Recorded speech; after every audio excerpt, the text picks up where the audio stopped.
Britain's rapid rollout of coronavirus vaccines is thanks to the decision to reject the EU's bureaucratic jabs program, Whitehall insiders say. Brexit gave Britain the opportunity to implement its own strategy on vaccinations, those working behind the scenes have admitted. The UK has immunised more than 4 million people to date, far more than any EU country.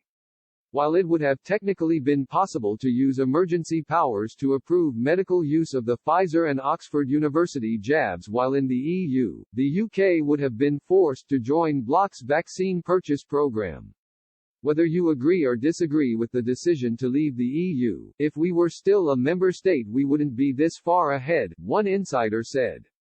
At the time, a lot of people said it was madness. They said it was putting Brexit over lives. Speaking to The Telegraph, another described it as the best decision we've made in the whole pandemic. While still under Brussels rules or part of the transition period, the UK was invited to join the EU's vaccination programme, purchasing DIs of the antidotes through the bloc. But participation in the programme came at a cost, with the UK forced to surrender control over purchases and distribution. The EU wanted to be solely in charge of the programme despite Britain breaking off from the bloc. An official said, there was a complete loss of control and complete loss of say over the entire strategy. We told the EU, we can't participate like this. For a few weeks we tried to negotiate on governance, basically we were saying we would only take part if we had more of a say.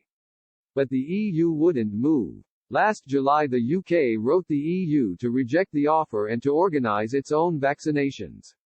Since then Britain has successfully secured 357 million doses of jabs from 7 different candidates, enough to vaccinate the UK 3 times over.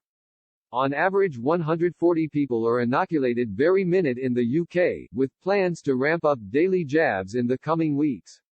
Meanwhile, in the EU bitter rows have broken out as member states express anger and frustration at the lackluster pace of its own inoculation programme.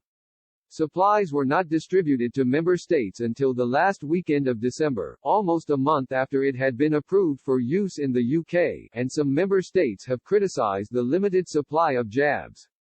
Coronavirus vaccines are being distributed based on population size, meaning some states are receiving more doses than others. The EU has also been forced to order extra supplies of the BioNTech Pfizer drug after originally only having enough vaccines to inoculate half the population of the bloc.